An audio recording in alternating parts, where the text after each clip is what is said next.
नमस्कार दोस्तों, आप सभी का स्वागत है रीना अनुज की लाइफ में। अघन अमावस्या व्रत कथा। मान्यताओं के अनुसार मार्गशीर्ष महीने की अमावस्या का महत्व कार्तिक मास की अमावस्या से कम नहीं होता।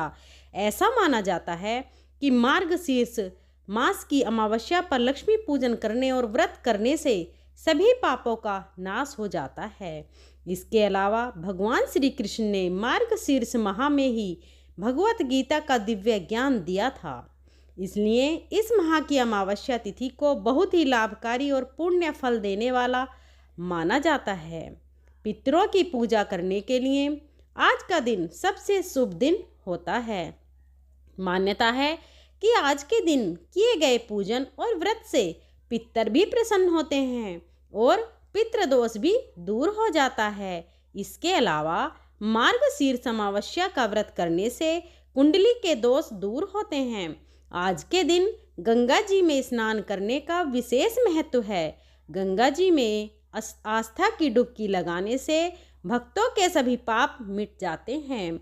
आज के दिन पितरों के निमित्त दान तर्पण आदि कार्य जरूर करने चाहिए और व्रत की कथा पढ़नी तथा सुननी चाहिए। आज के इस वीडियो में आप सुनेंगे मार्गशीर्ष मास यानी अघन मास की अमावस्या की संपूर्ण व्रत कथा। अगर आपको यह कथा अच्छी लगे तो वीडियो को लाइक और शेयर करना मत भूलिएगा। पौराणिक कथा के अनुसार एक गांव में सास और बहू अकेले रहते थे और उनका बेटा विदेश में कमाने के लिए गया हुआ था। सास और बहू बहुत प्रेम से रहते थे। दोनों एक दूसरे की देखभाल भी करते थे। एक दिन बहू ने खाना नहीं खाया। तब सास बहू से पूछने लगी, बेटा आज तुमने खाना क्यों नहीं खाया? तब बहू कहने लगी, सासू माँ आज मेरा अमावस माता का व्रत है, इसलिए मैंने खाना नहीं खाया। तब सास ने कहा, बहू यह व्रत क्या होता है और इस व्रत को करने से क्या फल मिलता है, मुझे भी समझाओ।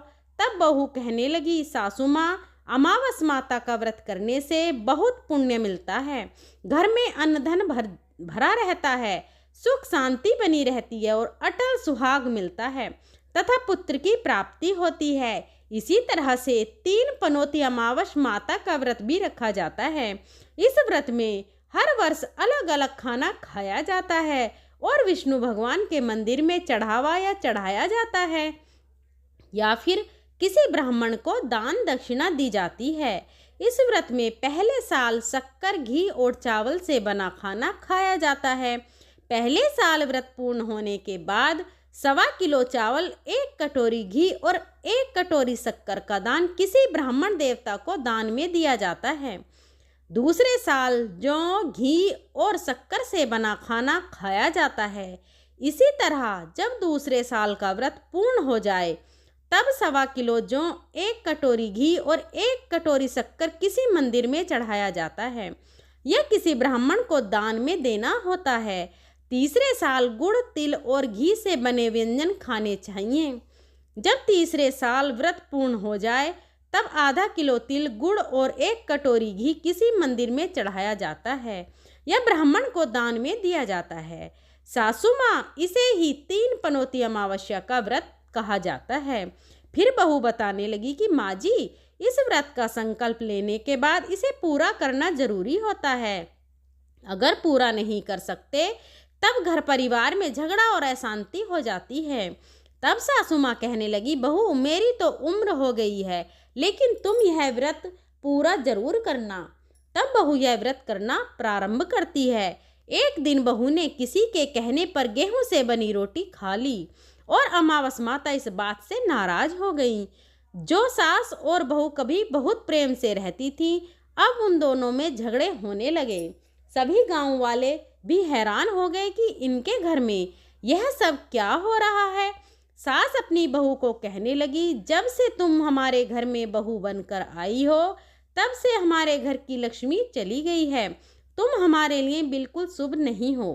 तब बहू ने कहा, माँ जी आपके घर की लक्ष्मी चली गई है तो मुझे बताओ कि कहाँ मिलेगी, मैं लक्ष्मी को लेकर आऊंगी। तब सासू माँ कहने लगी, बहू लक्ष्मी तुम्हें समुद्र के बीच में भगवान विष्णु के पैर दबाते हुए मिलेगी।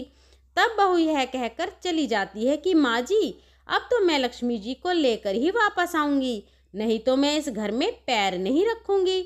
ऐसा कहकर बहू लक्ष्मी की खोज में चली गई। जब बहू लक्ष्मी की खोज के लिए निकली तब उसे बीच रास्ते में गाय मिली। गाय बहू से पूछने लगी, आप कहाँ जा रही हैं? तब बहू कहने लगी, हे गाय माता, मेरी सास कहती हैं कि मेरे आने से उनके घर में अन्न धन की कमी हो गई है और उनके घर की लक्ष्मी चली गई है, तो मैं लक्ष्मी जी को लेने जा रही हूँ। तब गाय माता कहने लगी, हे बेटी, अगर तुम जा ही रही हो तो भगवान से मेरे बारे में भी पूछ लेना। तब बहू कहने लगी, ठीक है गाय माता, मैं आपके बारे में भी पूछ लूँगी। तब गाय माता कहने लगी, जब मेरा बछड़ा होता है तो वह मर जाता है, जिंदा नहीं रहता।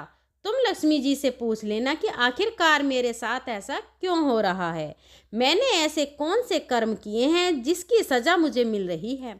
तब बहू कहने लगी, गाय माता, मैं आपके बारे में ज़रूर पूछ लूँगी। ऐसा कहकर बहू आगे बढ़ गई। जब आगे बढ़ी तब रास्ते में उसे घोड़ी मिली जिसके गले में घंटी बंधी हुई थी। घोड़ी ने भी वहाँ कहा, बेटी, तुम मेरे दुख का निवारण लक्ष्मी जी से पूछ लेना। तब बहू कहने लगी, मैं ज़रूर पूछ लूँगी। ऐसा कहकर बहू आगे बढ़ गई। आगे जाते ही बहू को एक अंधा और बहरा बुजुर्ग मिला। उसने भी बहू से अपनी समस्या के निवारण के लिए पूछने को कह दिया।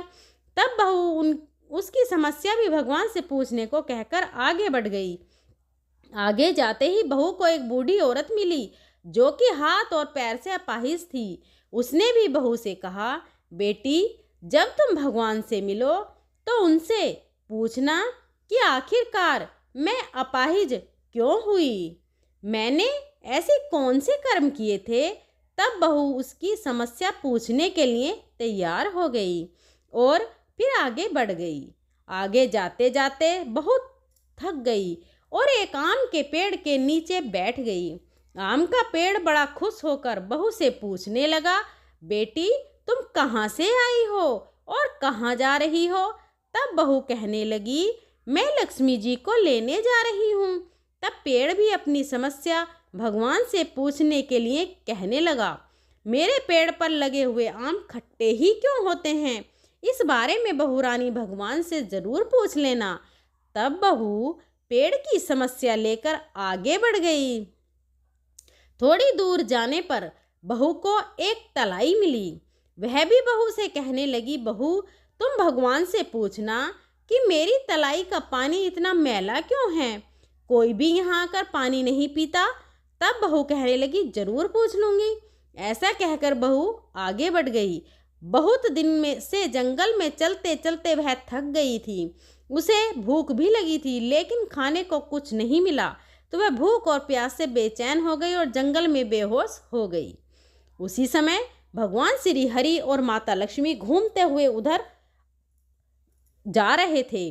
तब माता लक्ष्मी विष्णु भगवान से कहने लगी, हे नाथ, यह तो आपकी बहुत बड़ी भक्त है, आप किसके दुख का निवारण कीजिए।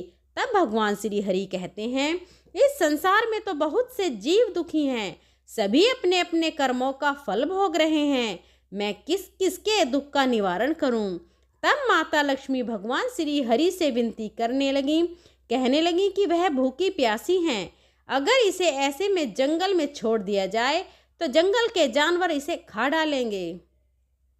माता लक्ष्मी की बात सुनकर भगवान श्री हरि एक साधु का वेश धारण कर बहू के पास आ गए और उसे होश में लाकर लेकर आए। बहू के होश में आते ही साधु वेश में भगवान उससे पूछने लगे, तुम यहाँ क्यों आई हो और कहाँ जा रही हो। तब बहू ने सारी बात बता दी। उसकी बातें सुनकर भगवान श्री हरि और माता लक्ष्मी प्रकट हो गए और उनके साथ साथ अमावस माता भी प्रकट हो गईं। बहू यह सब देखकर उनके चरणों में गिरकर उन्हें प्रणाम करने लगी। तब अमावस माता बहू से कहने लगी, बेटी, तूने मेरे व्रत को खंडित किया है, इसी की सजा तुझे मिली है, लेकिन अब मैं तुझे क्षमा करती हूँ। अब तुम घर जाओ, तुम्हारा घर अन्न और धन से भर जाएगा, तुम्हारा घर सुंदर महल में बदल जाएगा और तुलसी सभी मनोकामनाएं भी पूर्ण हो जाएंगी। यह सब होने के पश्चात बहू ने रास्ते में जो जो भी मिला था उन सभी के दुखों का निवारण करने के लिए विनती की। तब भगवान श्री हरि कहने लगे, गाय ने कभी अपना दूध किसी और को नहीं पिलाया, इस कारण उसके बछड़े जिंदा नहीं रहते। तुम उसका दूध पी लेना, फिर उसके बाद उसके बछड़े जिंदा रहने लगेंगे। और घोड़ी पिछले जन्म में आटा पीसने वाली महिला थी। वह किसी को आटा पीस कर नहीं देती थी, इसलिए उसके गले में चक्की के पाट बंधे हुए हैं। तुम उसके पाट खोल देना, वह बिल्कुल ठीक हो जाएगी। और वह बुजुर्ग कभी भगवान के मंदिर नहीं गया, ना ही उसने कभी भगवान के भजन सुने। तुम उसे ले जाकर मंदिर में दर्शन करवा देना, इससे वह ठीक हो जाएगा। अपाहिज महिला ने कभी अपनी जवानी में दान पुण्य नहीं किया, इसलिए उसकी यह सजा मिली है। तुम उससे कुछ भी दान करवा देना तो अपनी उसकी विकलांगता दूर हो जाएगी। और वह आम का पेड़, उसने तो कभी अपने पेड़ के आम किसी बच्चे को खाने नहीं दिए, इसी कारण उसके सभी आम खट्टे होते हैं। अब तुम उस पेड़ का आम खा लेना, फिर उसके बाद से उस पेड़ पर मीठे आम आने लगेंगे। और तलाई का पानी पिछले जन्म में देवरानी जेठानी थी, वह हमेशा आपस में झगड़ा करती रहती थी, इसलिए उसका पानी मैला है। तुम उसका पानी पी लेना तो वह तलाई शुद्ध हो जाएगी, फिर लोग वहां आकर पानी पीने लगेंगे। इस प्रकार बहू ने भगवान श्री हरि, माता लक्ष्मी और अमावस माता को प्रणाम किया, उन्हें धन्यवाद किया और उस अपने घर लौटने के लिए तैयार हो गई। रास्ते में उसे जो जो भी मिला उनकी सभी समस्याएं भगवान के कहे अनुसार वह दूर करती चली गई। सभी ने उसे भर भर कर आशीर्वाद दिया। घर पहुंचते ही उसका टूटा फूटा घर एक सुंदर महल में बदल गया। उसके घर में अन्न और धन के भंडार भर गए। अब बहू ने सासू माँ से कहा, सासू माँ, आपने तो सच में कहा था, मैं आपके लिए शुभ नहीं हूँ। मेरे जाने से ही आपके घर में लक्ष्मी आई है। अब आप यहाँ रहे, मैं मरने जा रही हूँ। तब सास ने कहा, बेटी, यह सब तुम्हारे अमावस माता के व्रत के फल है ही हमें मिला है। तुम यहीं पर रहो, अब तुम यहाँ से कहीं नहीं जाओगी। इस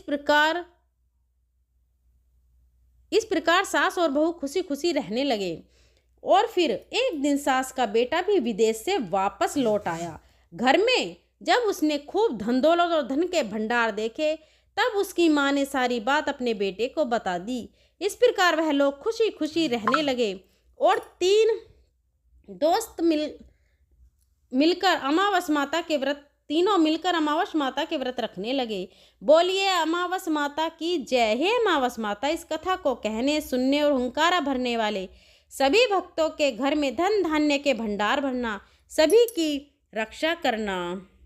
अब अमावस के दिन सुनी जाने वाली पितरों की कथा भी सुनिए।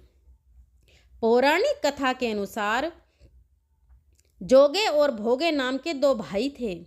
दोनों अलग अलग घरों में रहा करते थे। जोगे के पास धन की कोई कमी नहीं थी, लेकिन भोगे बहुत ही निर्धन था। फिर भी दोनों भाई एक दूसरे से बहुत प्रेम करते थे। धनवान होने के कारण जोगे की पत्नी को धन का बड़ा अभिमान था, तो वही भोगी की पत्नी गरीब थी, लेकिन सुशील और शांत स्वभाव की थी। जब पितृपक्ष आया, तब जोगे की पत्नी ने उससे पितरों का श्राद्ध करने के लिए कहा। तब जोगे ने इसे व्यर्थ का कार्य समझकर टालने की कोशिश की, लेकिन जोगे की पत्नी केवल अपनी शान दिखाने के लिए श्राद्ध का कार्यक्रम रखना चाहती थी, ताकि वह अपने मायके पक्ष के लोगों को बुलाकर उनको भारी दावत दे सके। अब जोगे की पत्नी ने उससे कहा, मुझे कोई परेशानी ना हो इसलिए आप ऐसा कह रहे हैं, लेकिन मैं सच कहती हूँ कि मुझे इसमें कोई भी परेशानी नहीं है। मैं भोगे की पत्नी को भी बुला लूँगी और हम दोनों मिलकर सारा काम कर लेंगे। और फिर अगले दिन भोगे की पत्नी सुबह सवेरे आकर घर का सारा काम करवाने लगी। उसने तरह तरह के पकवान बनाए और फिर घर के सारे काम निपटा कर वह अपने घर वापस आ गई, क्योंकि उसे भी अपने पितरों का तर्पण जो करना था। जब पितर भूमि पर उतरे, तब वे सबसे पहले जोगे के यहाँ गए। वहाँ उन्होंने देखा कि उसकी ससुराल पक्ष के सभी लोग भोजन करने में जुटे हुए हैं। वहाँ यह सब देखकर पितर बड़े निराश हुए। उसके बाद जोगे भोगे के पितर जो थे वे भोगे के यहाँ गए, जो कि बहुत गरीब था।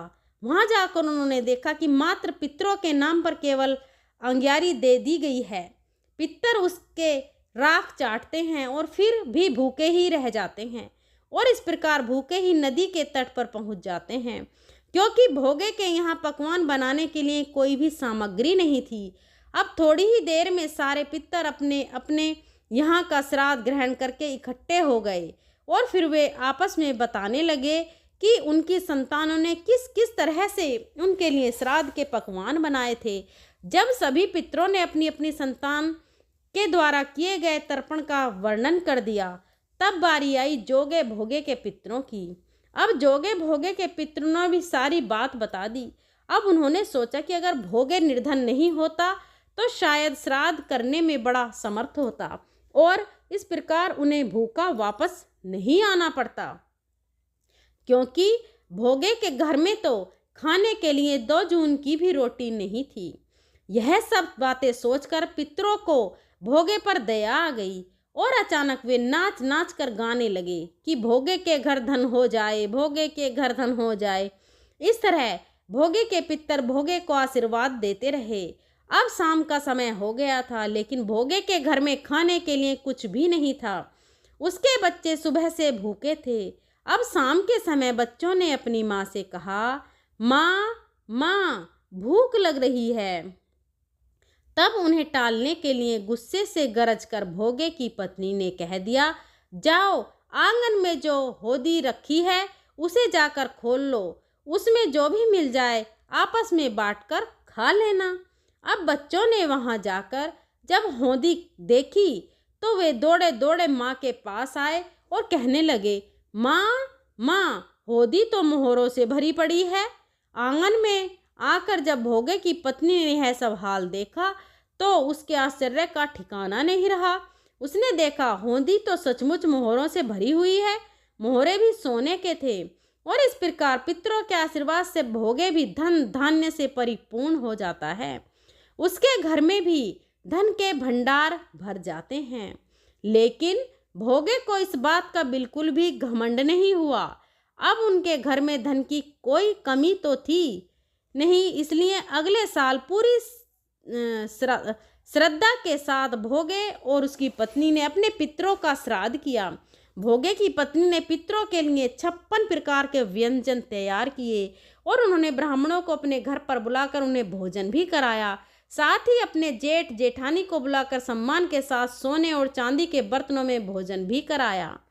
ऐसा करने से उनके पितर बहुत प्रसन्न हुए और उन्हें सदा खुश रहने का आशीर्वाद देकर पितर तृप्त होकर धरती से वापस चले गए।